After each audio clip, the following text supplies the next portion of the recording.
right, so we were just talking. We finished our food. I inhaled it. That was thank you. I needed that cheeseburger. Yep. Sometimes you just need a good, juicy, greasy cheeseburger. I had a steak, so the same thing. And you deserve it from all this weight that you. Yeah, right. What we were just talking about. But when you were cutting weight, were you not able to eat like a lot of the things that you? So because I was already if anyone follows me, I stay lean. I stay lean on a regular basis. Yeah. So when I started, it said 17.1% body fat with a muscle mass of 74.7 pounds. Yeah. And then it went down to, and that was, let me see. It says August 14th. Yeah. And then the next one was, I didn't say what the next one date was, but this was like a week or two before my fight. 15.5% body fat to muscle mass of 71.2. Down 10 pounds. Yeah, down 10 pounds. That's a significant like loss. Yeah, and we were just saying the one shot knockout power that you had in Abu Dhabi. Mm-hmm. I think my could have been altered because of the muscle mass. Could have been and that could have been the difference of the knockdown compared to a knockout in round one, because you got her pretty good, and she was pretty. I mean, she admitted to you she was pretty hurt. She said she was hurt for the rest of the fight, but I was like, man, you didn't feel my power though. Right. You didn't feel my normal power. Yeah. So that almost 4 pounds gone of muscle mass makes a difference. It makes a huge difference, especially at this level of fighting, where it's little things that change a fight. You know, whether it's getting hit just in a different spot, angle. Right? Yeah. A crazy angle on a very little bone. Like, these are meant to break. The doctor was like, literally, the orbital is meant to break. Yeah, yeah. It's a very small bone. It doesn't take much. Right. In the right angle, it doesn't take much. Yeah. Same with your nose, really. And the hands. There's so many muscles in the hands. Yep. Like, how are your hands after? My hands were actually fantastic. Really? It was actually faster recovery than, I want to say, like, my first and second fight. Really? Which is crazy. I don't know. That is insane. I don't know why, but yeah, it's they're good. What does it feel like when you land just a really clean shot, like a perfectly timed punch on your opponent? Honestly, you don't really feel it. Yeah. You're in there, your adrenaline's going. Yeah. You don't really feel it. I mean, you feel getting hit sometimes. Like when my nose broke, it's actually early on in the fight. If you see my nose pouring, it was bleeding. Yeah. It was either the first or second round. Yeah. That my nose was broke one way, and then it just got broke. Did that make it hard for to breathe? Yeah. Does that? Because I can imagine that.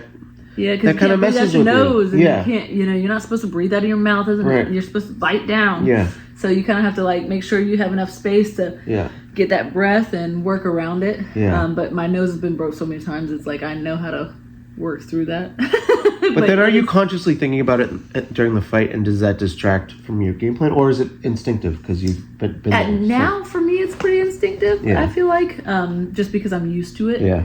But you still are thinking about it. Your brain's going in a million different, different ways, I guess you could say. Yeah. In a way, you're still running on the instinctive as well, and you're kind of running on muscle memory. Yeah, what you know, but you're still also, whether you want to believe it or not, your body and your brain is going to be focusing on what's injured and how to protect it. Yeah. So, like in my MMA, when I had a broke jaw, I had 2 fractures in my nose and a broke jaw, and that was in the first round, and I fought through 3 rounds hiding it from my coaches in the corner each time. Wow. And you knew. And I knew, it was crazy because I knew, but for the rest of the fight, I lost that fight because I didn't do anything I protected myself. Yeah. But I didn't do anything to win the fight. It took away from your ability to be offensive instead of defensive. Yeah, defensive. I gotcha. So it's crazy what your body will do when you have no control over it, really. What is I guess one of the most distracting things that can happen during the fight that can take your focus away? Would it be something like a cut, like get blood in your eye? Is it a nose broken that affects the breathing? What? That's a good question. And bare knuckle, or just in fighting in general? I guess in a fight in general, what? In bare knuckle, I would say that the most frustrating thing can be like the loss of vision. That's what, like in my last fight, when I couldn't see, and when I felt like my eye had fallen into my cheek, and I knew that there was a weird sensation I wasn't familiar with. Yeah. That not being able to see, I can't fight. Right. So that right there is, whether it be blood covering your eye or whatever, that's easier. You can kind of just wipe it away. Okay. And kind of like those ones clots. Yeah. When your eye is swollen shut or can't see or falling in your cheek. That's a little different. Is it true that the punches that you don't see are the ones that get you, that hurt the most? 100%. Yeah. 100%. Even the shot that she threw at the beginning, it didn't see it. Yeah. Didn't faze me at all. Like it just. But that's why it caused the knockdown. Yeah. You didn't. Yeah. I went a little bit too aggressive. Yeah. Sloppy. Yeah. In fact, to start the fight. Yeah. And then it's almost like me getting knocked down was like, all right, bitch, shape up. Yeah. Like. Right. It forced me to. Kind of like be a better a slap, like. Yeah. Okay, like what are you doing? You're in the fight now. How many times have you watched? Have you watched the fight many times? You have. I obsess. Yeah. You can ask my coaches. Yeah. That's why when you see me back again, I'm going to be fixing everything that I felt like I saw wrong and what my coaches saw wrong. And there's always room for improvement, but when you see me again, I will capitalize on everything and I will obsess until I'm a completely different fighter. I think that's impressive. And a lot of fighters have a hard time watching losses and fights that they didn't do so well. But you, I think one thing that's impressive is that you're not afraid to face those kind of tough moments. They don't always feel good, but they teach you a lot. They have taught me It's hard to watch the fight? It is. Yeah. It is. Yeah. And it's hard to watch too when I'm doing something wrong. Like I see it immediately, even on all my wins when I have won in dominating fashion. Yeah. I'm like, I watched.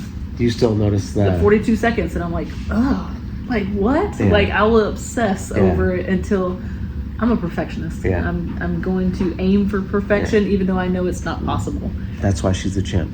Yeah, and that's why I'm going to stay that way. Yeah. But I'm never satisfied. Never. I have to keep working for improvement. What's it going to be like when you do retire? Is that going to be tough for you? Like, what are you going to do with yourself? Yeah, no, there's been so many people that's asked me, like, yeah, you done yet? Like, just because of injuries and stuff like that. And I'm like, nope, not even close. I haven't even begun to touch what I am capable of in this sport. Right. And I'm going down for history. Like, I'll be a name to be remembered. And you already are with the way your knockouts. You. With the way you. I mean, you were saying no that, one. Like, I don't feel like that. I don't feel me personally. I love. Thank you for saying that because that's very humbling. Yeah. But I feel like I'm just the tip of the iceberg. Yeah. You know, like what I am capable of. Yeah. And I get goosebumps. You know, I feel like there's way more coming. I feel like. Do you feel like sometimes you might not, since you're so in the moment, you might not be able to soak it in and appreciate what you're doing right now? Because maybe. I mean, like, I always aim for it. So like I should probably. And it's hard. It's hard when you're in the moment, but there's. I probably overlook the good things that I'm doing now because I'm so focused on what can I do next. Yeah. How can I excel from here? Yeah. The competitor in you is just never satisfied. Yeah. That's why I wanted that fight. I wanted to test myself again with the weight cut. I wanted to test myself in different areas and see where I need to work on and how I can better me and my career and my future for my kids. And, the nonprofit to help others. What else can I do? Right. You only got one life to live. That's it. One thing that I think you've got going in your favor is that, and I think it can prolong your career. You started at a relatively advanced age when you first started. It's not like you were doing combat sports. Yeah, so it's not like you had a lot of years of wear and tear from the sport. So you could do this for another. Especially bare knuckle. It's like an old man sport. 2-minute rounds, and as long as you don't take too. I mean, in 4 fights, I've had this damage. Yeah. Yes, I took damage in this one. Yeah. But I got out unscathed in 3. So it's give or take. Yeah. It's my body will let me know when I'm done. Is it going to be easy? No. Especially the way you keep your body and the way you train. You could be a problem in this division for a long time, and with your drive too. Like I see someone having to pull you out of that ring because I don't see you ever wanting to quit this sport. Like this I don't see it either. But you love it. You love it, and there will always be someone that's younger, more hungry, bigger, badder at some point. Yeah. I'm not stupid to that. Right. I know that there will be someone eventually. Yeah. But not anytime soon. Yeah. Next century. Yeah, maybe next. Well, I mean, like, despite the loss, all things considered, you compromised the weight cut, and fought what many people would consider number 1 pound for pound. Yeah, the goat of female. And I was winning. And I mean, you were ahead on a lot of scorecards. Yeah. A couple of things can you appreciate? Well, one, how well you did do, even though you lost. And 2, do you realize people came from around the world to see you fight? Like, I rearranged my whole life to make sure I was at this fight to cover it. Like, you've inspired so many people. Like, has that settled in that you fought? I'm just me in my eyes, so it's like I don't take a minute to stop and think about that all the time, and I should. Yeah. Because that is truly amazing and humbling to even think of people coming to watch me, and I do look at my growth, and I do like to see that I am improving so fast in this sport. Right. Not that when you look at my first fight to my last fight, my team has done an absolute my dedication, my drive with their coaching. It's unreal. If you just look at it, and I was glad that I actually got to show skill. Yeah. Like you said, number 1 pound for pound, no matter, she's been the most dominating. And I showed I belong. Yeah. This is where I belong. Not at that weight class, but I belong. Right. You two are the 2 best fighters in the BKFC. Thank you. I'll go ahead and say that without question. There's some really great fighters. No, absolutely, no disrespect. There's a ton of great fighters. They picked the 2 most violent. There's. I love Jod too, though she's pretty violent. I think that she actually kind of beat Christine. And Yes, I mean it's. I'm still gonna say that. I think that she's a very dominating female as well, and she's absolutely that's a not great getting point. A shot right now, and I think she deserves another shot at the 125 belt. And that leads me to what I was about to say is and Britain Hart. Britain Hart, yes, I mean she's been great too. There's so many. It's. Okay, you 2 are 2 of the very best among the other greats. Yeah. I know. I hate to not. No, you're right. We don't want to forget. Like, I mean, so much respect to every fighter. Yeah, it takes a lot. You have to be one of the best in the world to even be in the promotion. But with the best of the best, when if you go back in time, like in boxing, Muhammad Ali, Joe Frazier, did they fight one time? No, they fought multiple times. Yep. Like, and I really do feel like if, this rivalry really wants to be like some, we want some real answers on it. You guys have to at least run it back one more time, and then maybe a time after that, depending on what happens next time. I guarantee she'll be like, I can run it back at 135, but like, I want to run it in with all the cards in my favor. Right. You know, we already did it with all the cards in her favor. That's and I think I think everyone would know that the difference is, it would be a different weight. outcome. Weight classes matter. Yes, they are. I think people don't. The casuals don't. You know, just might think of weight kind of in their own life. Oh, I'm 5-10 pounds heavier after Thanksgiving. I'm the same person. Yeah, it's totally different fighting. There's no totally different, man. There's it's the difference between a knockout and a knockdown. It's way easier to lose muscle than gain it. It's just a lot goes into it. So unfair. So unfair. Are you here to stay at BKFC? Because I know you've done a lot of MMA in the past, but it seems like this is where you belong. Oh, this is me. Yeah. This sport is me. Yeah. I feel like it explains who I am. Yeah. In a way, and what I've come from. Right. And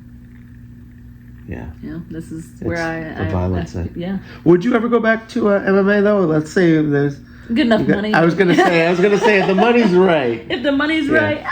Yeah. Oh, it's just, man, we were just talking about this being an old man sport. Yeah. You know, it's so much easier than MMA. Yeah. So much easier. That's a great point. And it's more satisfying too, I'm sure. Like the way you can have a definitive statement, the way you win, it's composed to. There's a lot more decisions, especially in female MMA. Mm-hmm. There's a lot more with points and shit like that. Right. Everyone knows I'm not a point player. Oh, I'm gonna go for the kill. Right. You know, even though this last fight, you know, is more.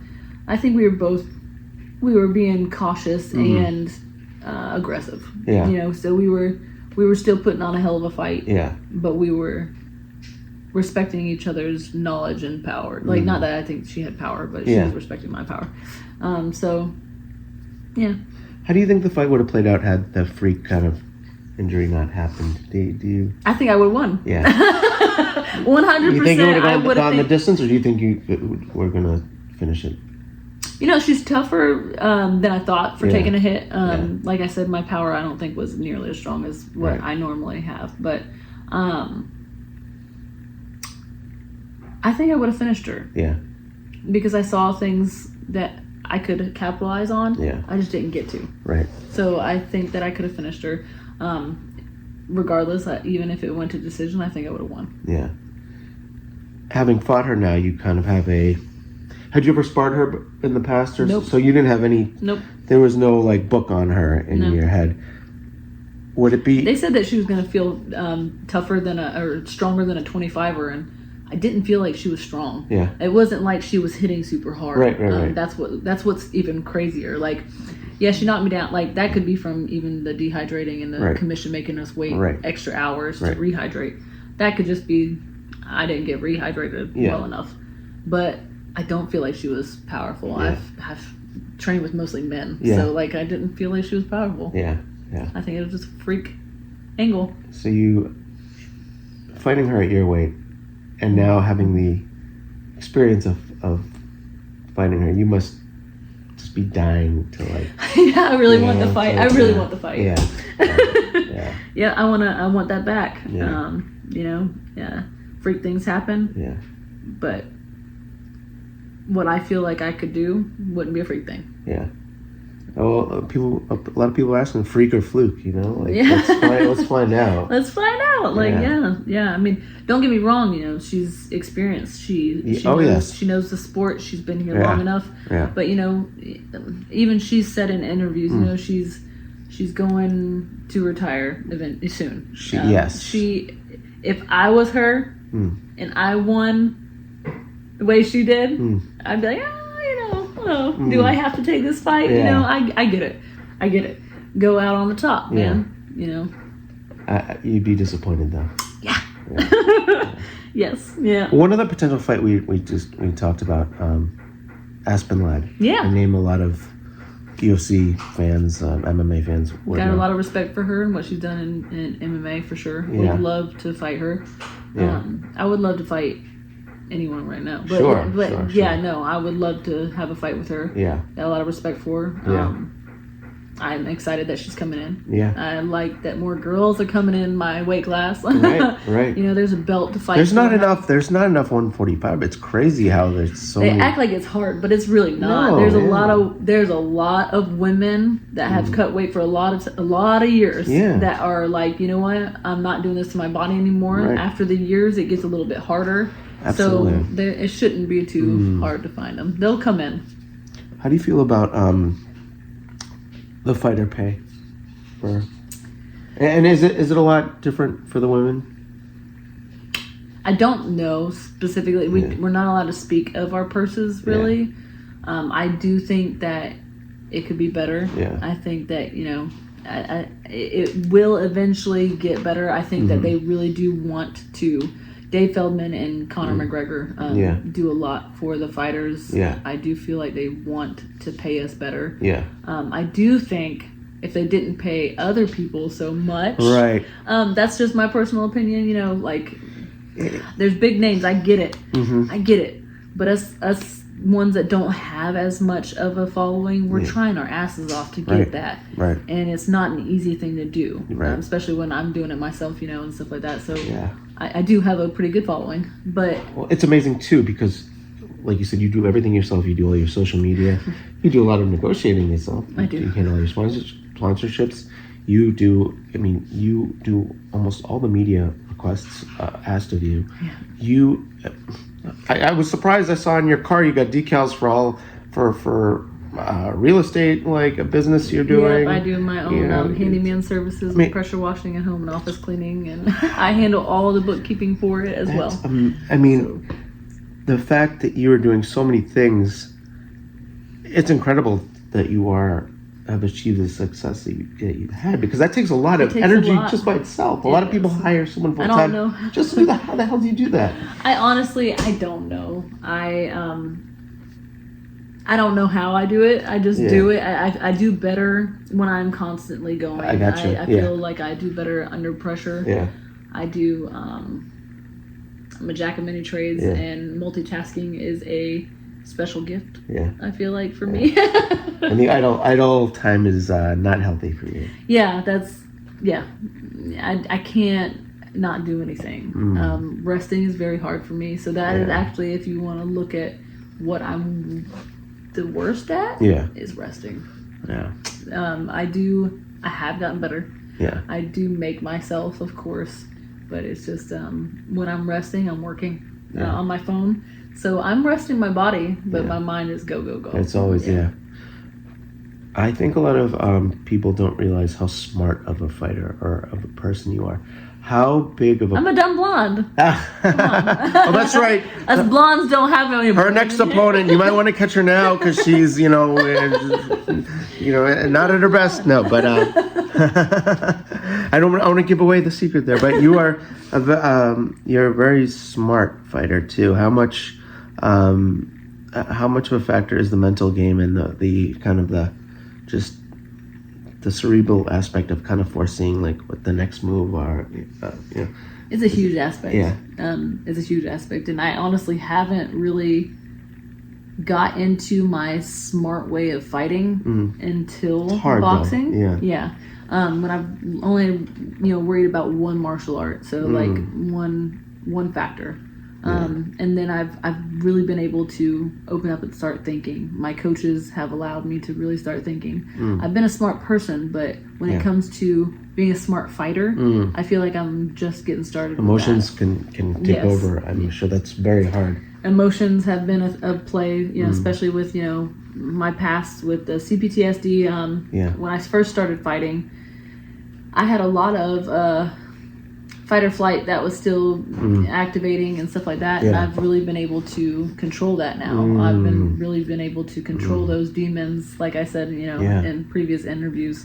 I feel like I'm able to work well with my mind and thinking about the next step rather than get in there, kill. That was my mindset.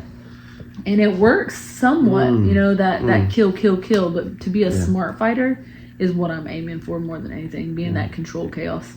And when you get to this level, there's so many little things that can just put you over the top. I think with the mental aspect is a huge part of it. Yeah, it is. It really is. I'm glad that I'm starting to show that. I feel like my coaches are making comments that like I'm starting to think a lot about just they can see it. They can see it in the rounds that I'm thinking about what I'm going to do, and that control chaos is it's everything. It really is. What was did you have a specific game plan for this past fight? Yeah, we did. She did well. And she said the same thing, though. Yeah. She said their game plan, I did well to kind of interrupt that game plan for a while. Yeah. They did say for her to do exactly what she said, as she did right before she did it. Yeah. Which, thanks, Trout. But I heard him yelling that shit when I was watching the fight afterwards multiple times. But we did have a game plan. Did I follow it to the T? No, that's on me. Yeah. That's on me. They can't say that my coaches are not good coaches because it was on me. Yeah. I wasn't listening as good as I should have been. Yeah. I didn't react to what they were saying right away. I didn't do what I should have done. Like I said, I'm learning. There's things that I'm going to be working on a lot. I only sparred one time for this fight. Really? There was a lot of injuries and sickness. I ended up getting COVID that I had to be put on antibiotics because I got pneumonia 3 weeks before the fight. You've had a few. You were talking too. Yeah. You had a near-death experience with. Yeah. But, throughout your life, that's honestly having a compromised immune system. It sucks. That's why I don't put myself through so much. Yeah. The weight cut affected my immunity. It affected my bones. It affected my injuries. Yeah. And affected the fight. Yeah. In the long run, but no, it's not excuses. It's not. I hate even mentioning those things. Yeah, of course. Yeah. Even though I want to talk about it, not as an excuse. Yeah.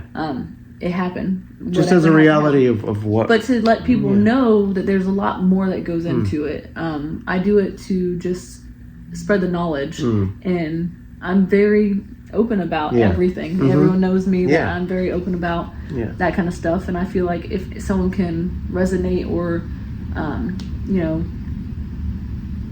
just... what's the word I'm looking for? If they can relate. Relate to me in any way, that I might be able to help them. Yeah. I might be able to help them do better as a fighter or as a person or as anything with their health. I am a huge advocate for mental health. I'm a huge advocate for just health in general, honestly, not just mental health. That's true. You're very tied I into really your do a lot physical. of research on everything, on how to be healthier, how to do better in every aspect.